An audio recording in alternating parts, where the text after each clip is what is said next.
ba na habang ang buong Metro Manila ay lubog sa baha tuwing may bagyo, may isang lugar na flood-proof? Yes, we're talking about Bonifacio Global City sa Taguig. Pansin mo ba? Kahit na anong bagyo ang dumating, hindi binabaha ang BGC. Well, thanks to underground tank sa ilalim ng Burgos Circle na nag-i-impound ng flood water. Sa last video natin, pinag-usapan natin ang Dambuhalang Tunnel ng Tokyo, Japan, kung saan napupunta ang tubig baha nila. Dito sa Pinas, meron din tayo nito. Sa ilalim ng Burgos Circle, which is part ng Forbes Town Center, at isang 5-story deep detention tank. 12 meters deep ito. At kaya niyang mag-imbak ng 22,000 cubic meters na tubig, which is, para ma-imagine mo, katumbas na yan ng 8 Olympic-sized swimming pools. Kaya kapag bagyo at tumataas ng tubig sa kalsada, dinadala ito sa tinatawag na cistern o dambuhalang tangke na nag-iimbak ng tubig. After nun, inilalabas ang tubig baha via drainage papuntang Balisampan Creek at pati na rin sa Pasig River. And then after nyan, didiretso ang tubig baha papuntang Manila Bay.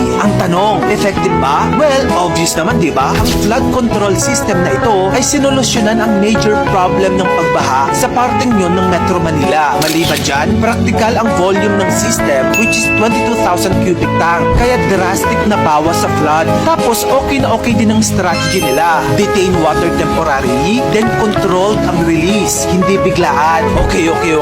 Given na sobrang efficient ito. Pero ang tanong, sino nga lang ba ang nagbe-benefit? Hindi ba sobrang ironic? Plano ng Department of Public Works and Highways na gayahin ang underground water impounding structure ng Bonifacio Global City o BGC bilang isa sa mga solusyon sa pagbaha sa Metro Manila. Ang panangga sa baha nasa ilalim ng Burgos Circle. Pero ang nakakagamit nito, sino? Mga nakakondo sa BGC, yung mga naka-office doon, at yung mga nakatira sa mga mansyon sa exclusive subdivision. Meanwhile, ang mga normal na madlang people sa kamay nilaan, sasabihan ng gobyerno na dapat nang ituring daw na new normal na bahain sila tuwing may bagyo. Nako po, hirap naman sigurong tanggaping new normal yun, no? At ang isa pang real talk, ang monthly rent sa BGC, 1-bedroom units, 35,000 hanggang 16,000 pesos kada buwan. Maliban sa magarang tirahan, protektado din sila sa pagbaha, which is ang isa pang pribilehiyong wala ang minimum wage earner na kailangan suungin ang baha sa syudad, makapasok lang sa trabaho. So just imagine, pag naglakaran na tuwing baha, tayo no choice. Habang ang mga may kaya, underneath BGC, may halos 22,000 cubic meter flat tank na naghihintay para sa kanila. Pinoprotektahan nito ang business district. Pero sino ang pinaka nababaha? Lagi ang mahihirap. Halos walang proteksyon. Kung ang tunnel system can save Tokyo at ang underground cistern can save BGC, the rest of us, kailan kaya? Kung gusto mo pa na magito pang klaseng content, dito lang yun sa channel ko, kaya follow ka na. Mag-subscribe ka na rin sa aking bagong YouTube channel. Yun lang, maraming salamat sa panonood mga kamagkano.